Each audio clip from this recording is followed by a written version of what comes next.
Eala, 21 years old, from the Philippines, is one set away from the biggest win of her career. She has already knocked out four-seeded stars to get here, including Olympic gold medalist Zheng Qinwen, defending champion Leylah Fernandez, world number 10 Elina Svitolina, and four-time Grand Slam winner Naomi Osaka. Now she's staring down world number 3 Jessica Pegula in the Mubadala DC Open final. Pegula took the first set 6-4. Eala answered by breaking serve and jumping ahead 2-1 in the second. The crowd is roaring, the momentum has flipped, and then the sky just falls apart. Rain, then lightning, then silence. The match stops cold, and everyone watching is asking the same thing: when does this final actually finish? That's what we're digging into today. If you love tennis, stick around, subscribe, and tap that bell so you don't miss what happens next. This final had been building toward chaos all day. Officials had already pushed the start time back once because of storms rolling through Washington, moving the match from noon to 2:45 in the afternoon.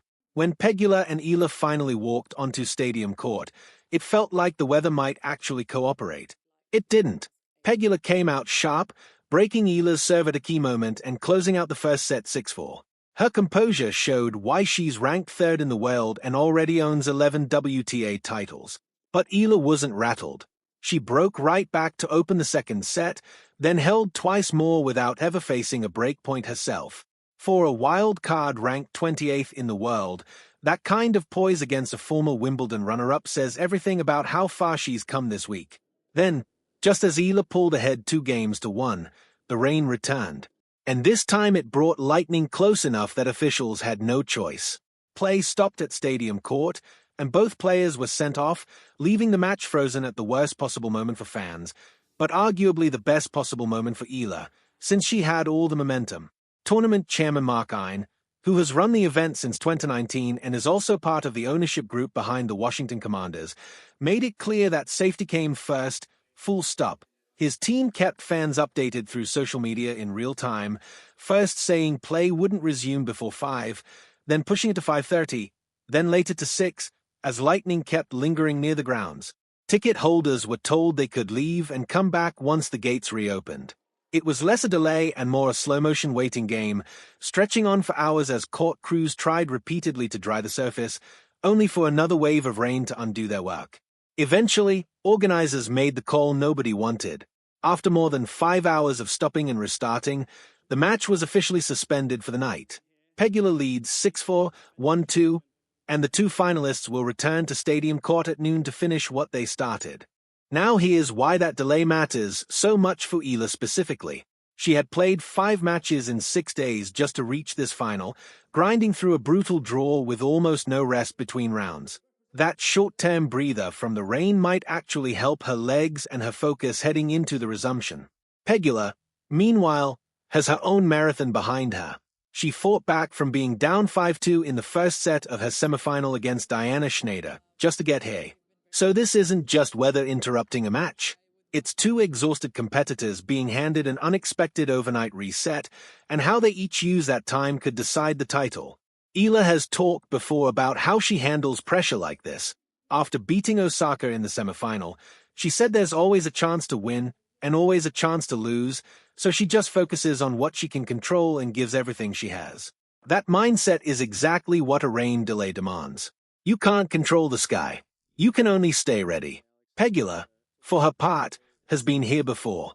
She's a 2-time champion at this very event, and in her pre-final press conference she gave Eala real credit, saying she's improved as a player and grown more experienced. That's not a small compliment coming from someone ranked 3rd in the world. Strategically, this delay flips the script for both players. Eala gets to sit with her lead in the second set overnight, which could either sharpen her focus or let the nerves creep in. Pegula, on the other hand, has all night to figure out how to break that serve and claw back the momentum she lost right before the skies opened. It's basically a chess match now, except the board gets reset by weather instead of strategy. Let's step back for a second, because the story here is so much bigger than one rain delay. Eala arrived in Washington as a wild card ranked 28th in the world, and she tore through 5-seeded opponents in a row to get to this final. She's already the first Filipino player seeded at Wimbledon, and the first to reach the second week of a Grand Slam. She's beaten a reigning Grand Slam champion in Iga Swiatek in the past, and now she's 90 minutes of tennis away from her first WTA title. That's not just a good tournament. That's a career-defining moment for Philippine sports. And through all of it, she stayed remarkably grounded. Earlier in the week, she said something simple but telling. She doesn't see herself any differently. She knows exactly who she is.